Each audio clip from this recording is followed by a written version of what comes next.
give a big round of applause to U.S. Senator Bernie Sanders.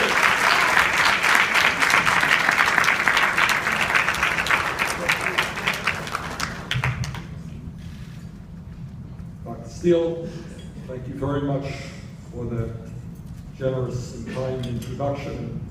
Let me thank you and Dr. Lafayette, and Reverend Gray, and Representative Alexander, and Mr. Johnson, and everybody for inviting my wife, Jane. Jane, please stand up.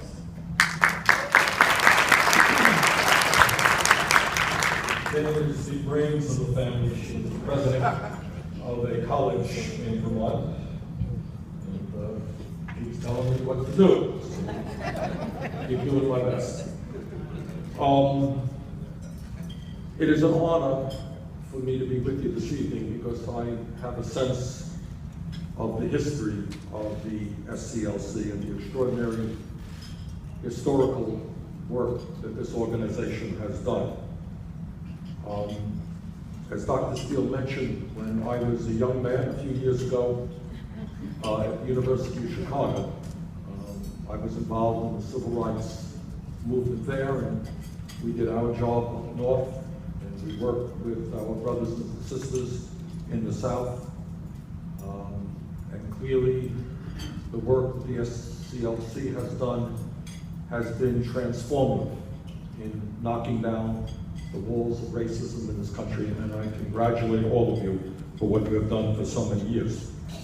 I am aware that many of you don't know me very well, so let me just say a few things about myself in way of introduction. I was the mayor of the city of Burlington, Vermont. Vermont is a small state. Burlington is the largest city in the state of Vermont, has 40,000 people. In 1981, I was elected mayor by 10 votes and became the first independent elected mayor of the city of Burlington. And then I went on to become Vermont's congressman from 1990 to 2006.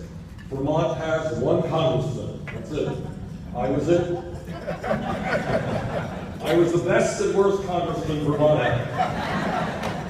And then I moved down and I became a United States Senator. There were two of us, Senator Leahy and myself, from 2006 until today. I was not born and raised in Vermont. I was born and raised in Brooklyn, New York, as my wife was.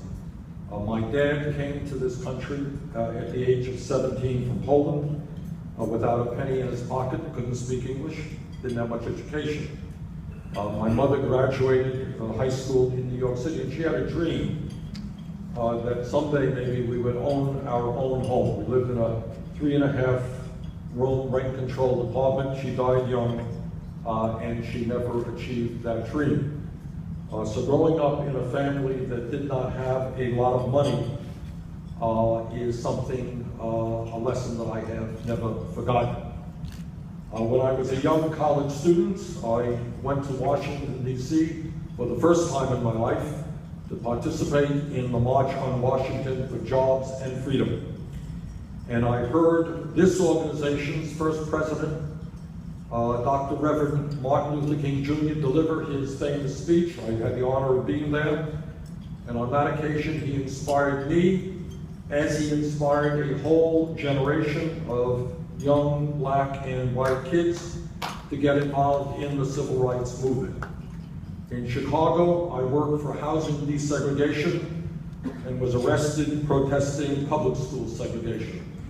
During that time, I was active in what was a sister organization to the SCLC, that was the core group, Congress on Racial Equality, which was then headed up by the late James Farmer. Many of you remember Dr. Farmer. Since I have been an elected official as mayor, congressman, senator, I have tried to use my influence. And by the way, I am the longest serving independent in the history of the United States Congress. I have used my position to try to take on all of the powers that be in this country, because I happen to think that one of the very serious problems we have as a nation is that a handful of very wealthy and powerful corporate leaders are obsessed by greed. They want more and more and more and could care about ordinary people less and less and less.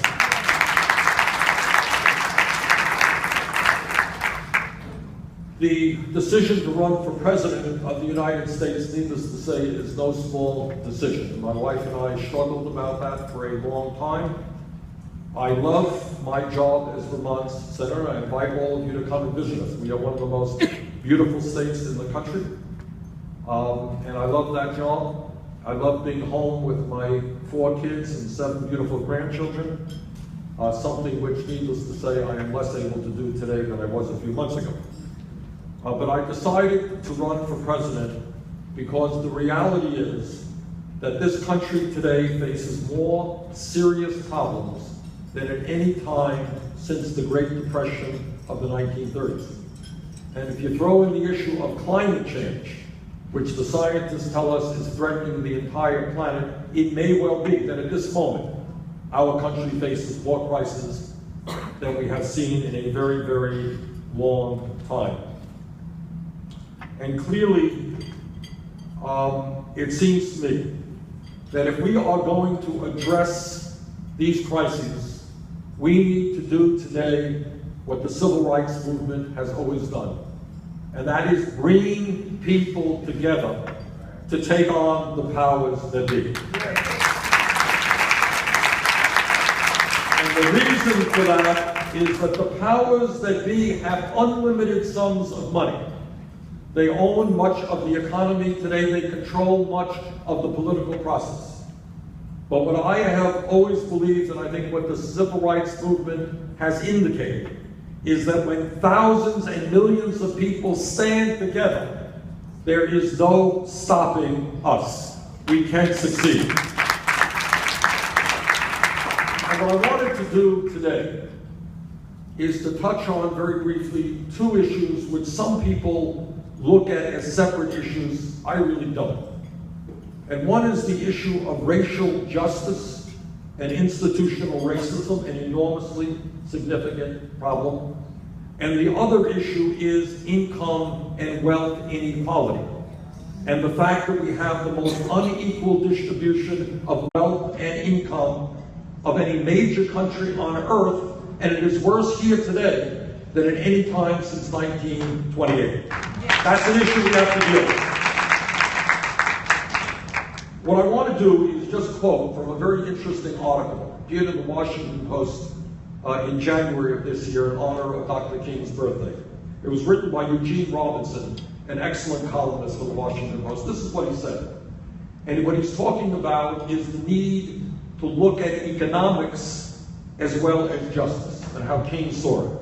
And he said, and I quote, "As we celebrate Dr. King's great achievement and sacrifice, it is wrong to round off the sharp edges of his legacy.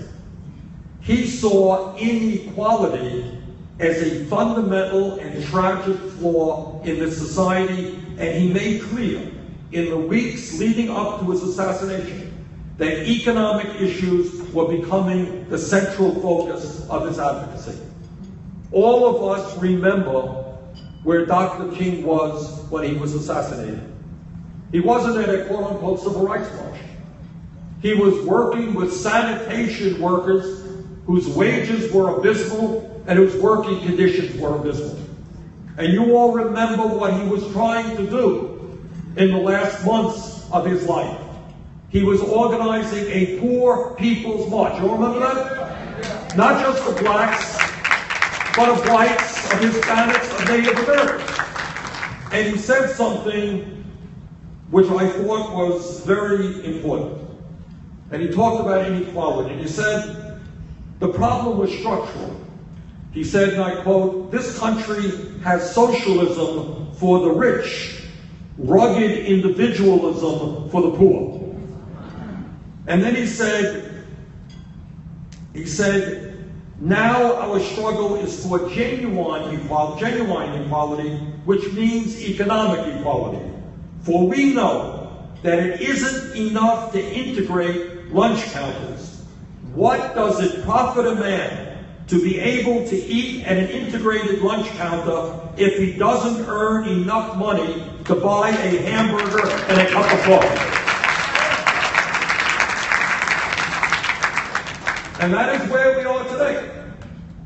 We have millions of people, black, white, Hispanic, millions of people who are working longer hours for lower wages. We are the wealthiest country in the history of the world.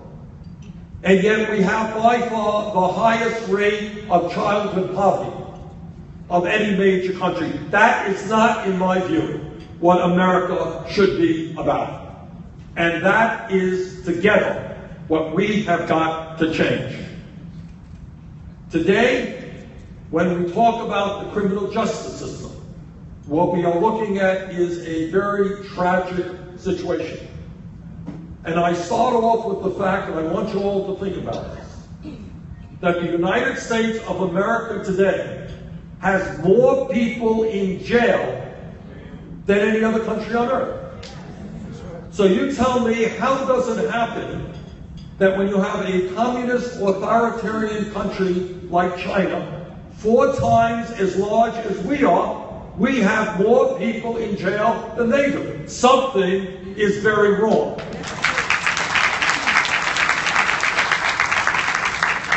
If current trends continue, 1 in 4 black males born today can expect to spend time in prison during their lifetime. What an unspeakable tragedy that is. Blacks are in prison at 6 times the rate of whites. People of color are incarcerated, policed, and sentenced to death at significantly higher rates than their white counterparts.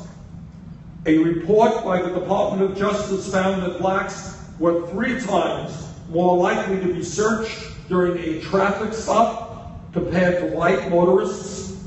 African Americans are twice as likely to be arrested and almost 4 times as likely to experience the use of force during encounters with the police.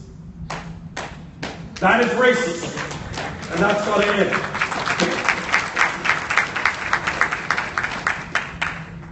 But as bad as these statistics are, and they are indeed a tragedy, the situation for many people of color is worse yet. Too many African Americans today are simultaneously having to deal with the crisis of racial justice while coping with the effects of poverty and economic deprivation, such as drugs, crime, and despair. The majority of people of color, clearly, are trying to work hard, play by the rules, and raise their kids. Neighborhoods in this country where mothers are afraid to let their children outside because of fear of gangs, violence, drugs, and guns. And they are also afraid of their children being targeted by the police because of the color of their skin. No person in the United States of America should have to worry that a routine interaction with law enforcement will end in violence or death.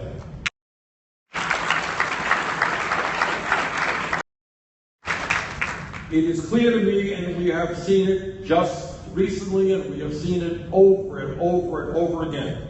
Seen it with Sandra Bland, but we have seen it many, many times, that it is absolutely necessary to reform criminal justice in America. A person who commits a minor traffic violation, I think she forgot to put on her turn signal, should not be yanked out of her car, assaulted, handcuffed, put in jail, and died 3 days later. That's not what should happen when you commit a minor traffic violation. We must reform our criminal justice system. Black lives do matter, and we must value black lives. without giving you a long discussion, let me get to the core of some of the things that I think we've got to do. First of all, and I say this as a former mayor who ran a police department, I get astounded when I turn on the TV and you see in some of these cities police departments that look like armies. They look like they're invading a community with heavy-duty machinery. They think they're going to war rather than being a local police department. So I think very clearly we have to demilitarize our police department. There don't need tanks and guns in the United States of America. Our people are not their enemies. We must invest in community policing. That's something that I did when I was mayor of Burlington. And what that means is that police become part of the community. They are known by the community. The community has confidence in them, can go to them when there's a drug dealer down the block, rather than seeing the police department as an oppressive force. And by the way, to the degree that we can, police departments should look like the communities they are policing. We need a major initiative, and we need cooperation between the federal government, state government, and local governments to train police officers so that force and violence become the last course of action. For people who have committed crimes that have landed them in jail, there needs to be a path back from prison. We have an outrageously high rate of recidivism in this country. People go into jail, they learn how to be better criminals, they come out of jail, they don't have any money, they don't have any jobs, and because they have a police record, they can't get a job. That's right. And our job is when people come out of jail to make sure they stay out of jail and not go back into jail. We must end the over-incarceration of non-violent young Americans who do not pose a serious threat to our society. So you have a non-violent offender, you put him in jail, and that person has that stain on their lives for the rest of their lives. Very hard to get a job. High unemployment, tough to get a job. You got a jail, somebody says to you, where you been for the last 2 years? Oh, I've been in jail. Okay, have a nice day. You're not getting a job at my place.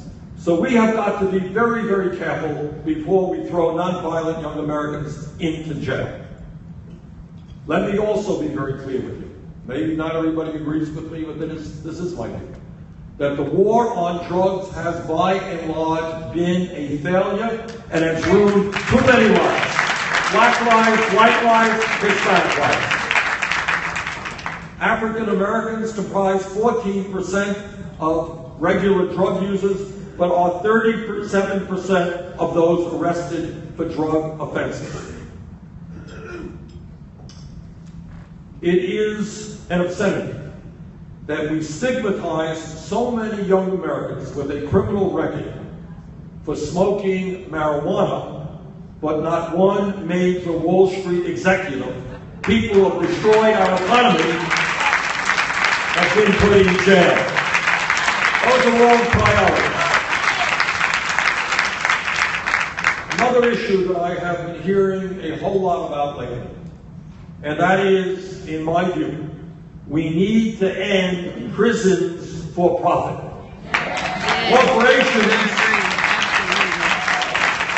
Corporations should not be profiteering and having an incentive to arrest, jail, and detain people. We should not be making money by throwing people in jail. Rather, we need to invest in drug courts. If somebody has a drug problem, and far too many do, you got an illness. Treat it as an illness, not as a criminal problem. Furthermore, nationally in so many areas, we need to greatly expand our mental health capabilities to help people in need. I know in my state, and I'm sure it's true all over America, somebody has a drug problem, it takes them much too long to get the help that they need. But we have to go beyond just ending violence perpetrated by the state. as we saw so horribly in South Carolina last month, there are still those, hard to believe, but there are still those who seek to terrorize the African American community with violence and intimidation. One had hoped that maybe that was a relic of the past. And what that tells me is that we need to make sure the federal resources are there to crack down on these illegal hate groups that are springing up all over us. We need a new social movement to let all of the racist haters out there know that they will no longer be accepted in a civilized society.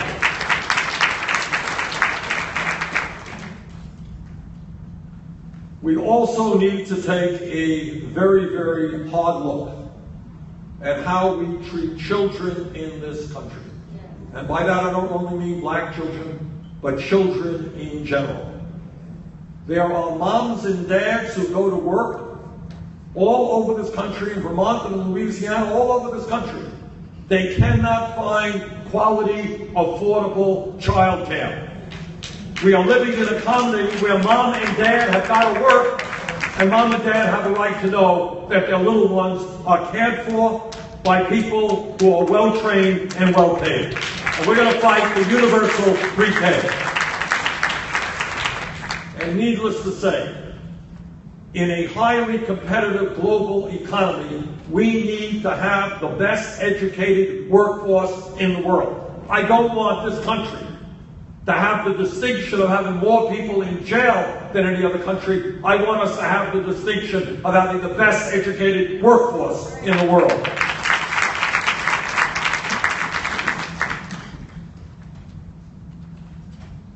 Dr. King made the point that we have got to intertwine the issues of racial justice with the issue of economics.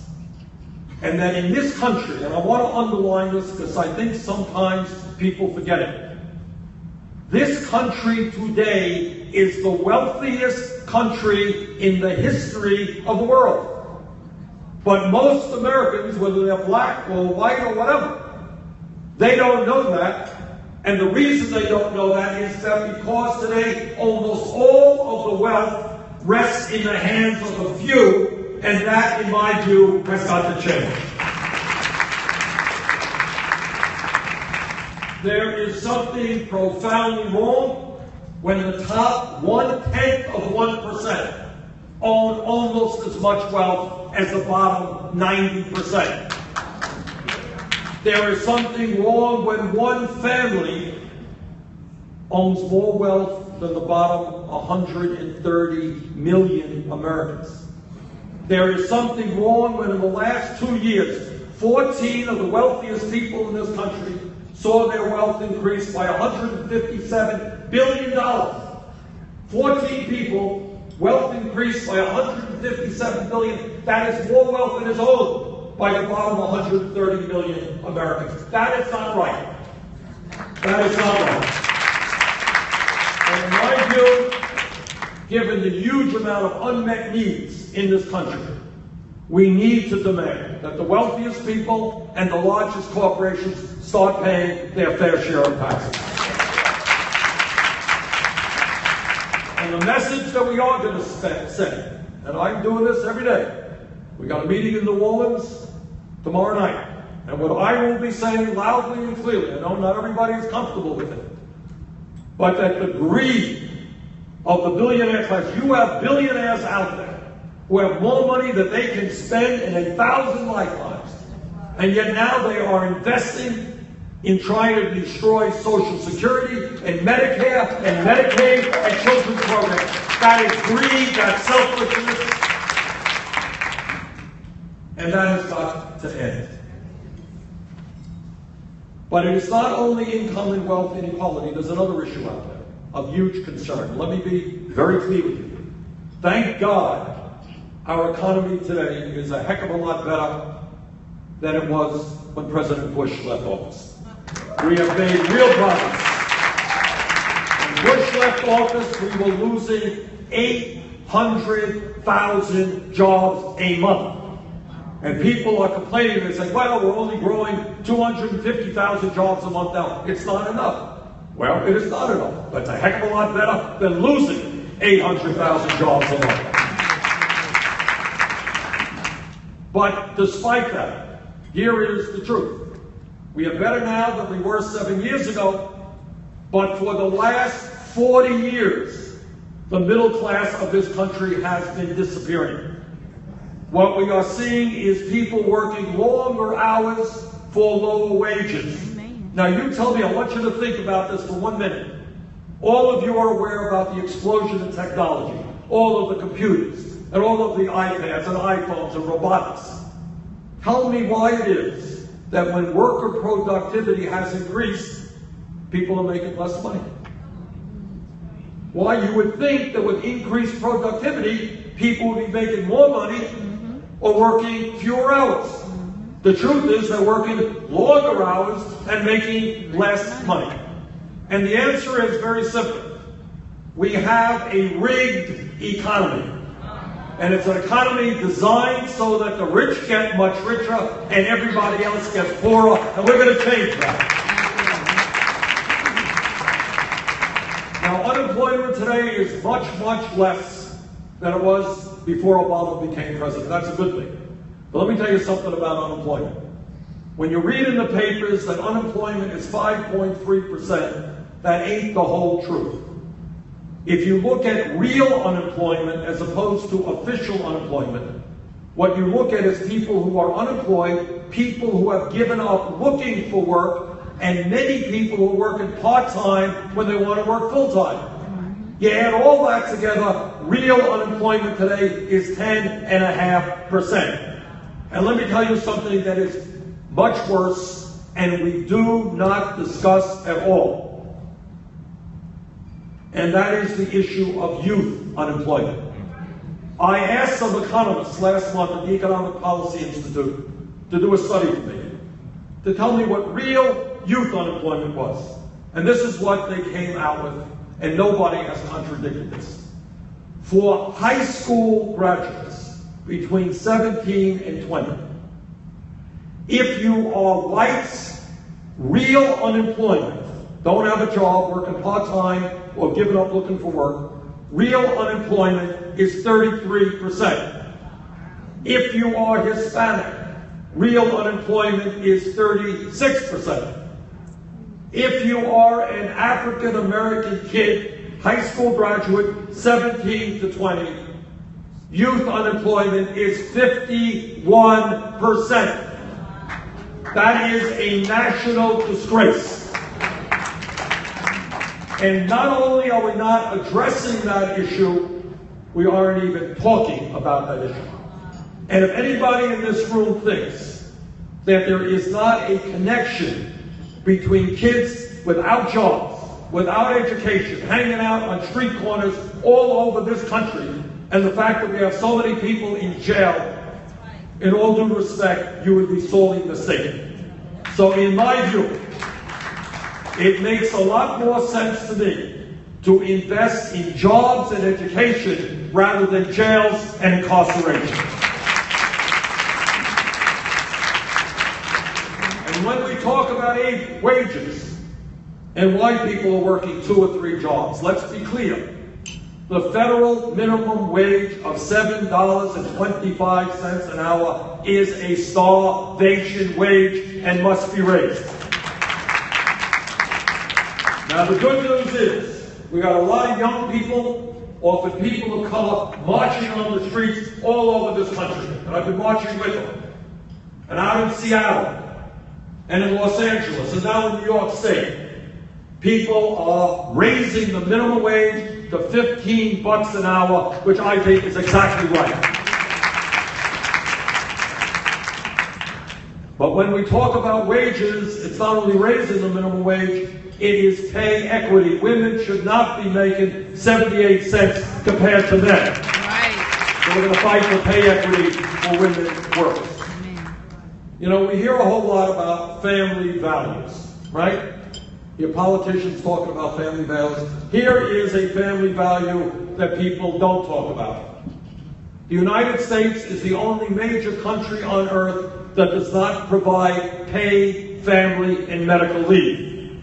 What that means is that today in Louisiana and Vermont, women are giving birth to babies. And if they don't have adequate income, you know what happens to those women? They're back at work a week after giving birth. That's not a family value. And I believe we should join the rest of the industrialized world and make sure that when a woman and a man have a baby, they have the time to stay home with that baby with paid family medical leave. Now, let me be a little bit partisan. I know you are not partisan, but my job is to be partisan. So I can say things that you can't. I am the ranking member, leader of the Democrats, on the Budget Committee. And I want to tell you a little bit about the budget that the Republicans passed about 6 weeks ago. And you tell me whether this budget has anything to do with the reality facing the American people. We are the only major country on earth that doesn't guarantee health care to all people as a right. The Affordable Care Act, which I strongly supported, made progress, but it hasn't gone far enough. I want to see every American have health care as a right and privilege. But you know what the Republican budget did? It eliminated the Affordable Care Act. It cut Medicaid by over $400 billion. The result, 27 million Americans would be thrown off of health care if we let them get away with it, which the President and I certainly will not let them get away with. Young people desperately trying to get a college education. Republican budget cut Pell Grants by $90 billion. Families all over America trying to put food on the table. I was in Iowa last month, and I was talking to people connected to an emergency food shelf. 90% of the people who go to the emergency food shelf are working people. People are having a hard time feeding their families. Republican budget made devastating cuts in nutrition programs, food stamps, the WIC program, which provides food for low-income pregnant women and their babies. Meanwhile, in that same budget, Republicans gave $250 billion in tax breaks to the richest 0.2%. Those are not American values. Those are priorities which have to be fundamentally changed. Let me touch on two other issues of extraordinary importance. And let me say this to you as straightforwardly as I possibly can. 5 years ago, the United States Supreme Court rendered a decision which in my view will go down in history as one of the worst Supreme Court decisions ever made. It was in the case of Citizens United. And what Citizens United, by a 5-4 decision, what that decision said to the wealthiest people in this country, it said, you know guys, you already own much of the economy. We are now going to give you the opportunity to purchase the United States government. And that is precisely what they are doing today. The wealthiest families in this country are spending hundreds and hundreds and hundreds of millions of dollars to elect candidates who will make the rich richer and everybody else poorer. And I pledge to you that I will never nominate a person to the United States Supreme Court who has not gone on record in saying that we will overturn this Citizens United Supreme Court case. And let me also touch on another issue. And that is, I think some of you heard Pope Francis recently talk about it. And that is the scientific community is unanimous, virtually unanimous, in telling us that climate change is real, it is caused by human activity, and if we do not get our act together, the situation will only become worse in years to come. More drought, more flood, more extreme weather disturbances, more acidification of the ocean, more rising sea levels. more international conflict as people fight for limited natural resources. We have the moral responsibility to lead the world in addressing climate change, transforming our energy system away from fossil fuels. And when I talk about democracy, by the way, at the very top of my list is not only Citizens United.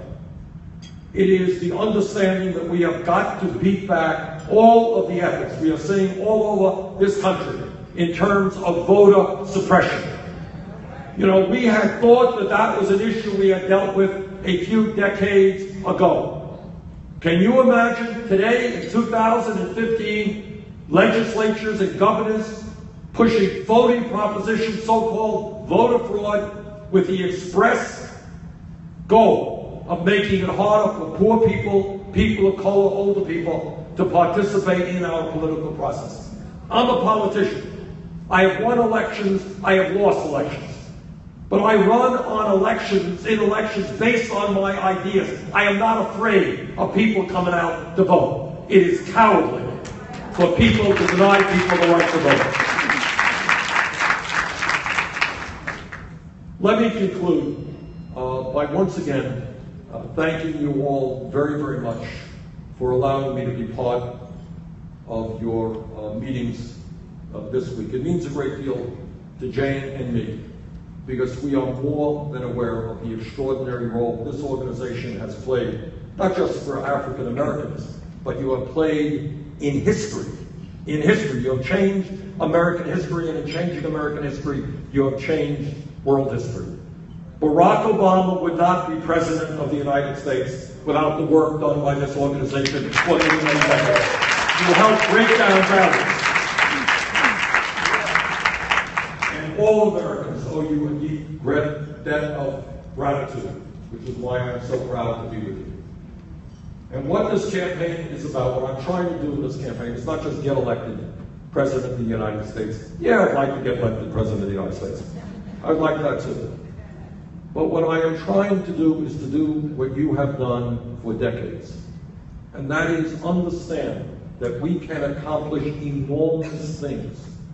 In the case of the civil rights movement, taking on all kinds of ugly brutality. But you did it because you brought people together. And that's what we have to do today. We have to bring all of our people together. This is a great country. There is nothing that we cannot accomplish. Every kid in this country should be able to get a college education regardless of his or her income. That should be an American right. Every person in America should be entitled to health care as a right. We should not have 30, 50% of our kids unemployed. We can rebuild our crumbling infrastructure, our roads and our bridges, put people to work doing that. We can have the best child care system in the entire world. We can do all of those things when we stand together. When we stand together. And when we have the courage, and this is tough, when we have the courage to say to a handful of billionaires, sorry, this country belongs to all of us, not just to you. Your greed has got to end. So I'm going to have to apologize. We are going to have to race to New Orleans. I wish I could spend the whole evening with you, but it's been a pleasure meeting so many of you. Dr. Steele, thank you so much. And it's been an honor for me to be with you this evening. Thank you all very, very much.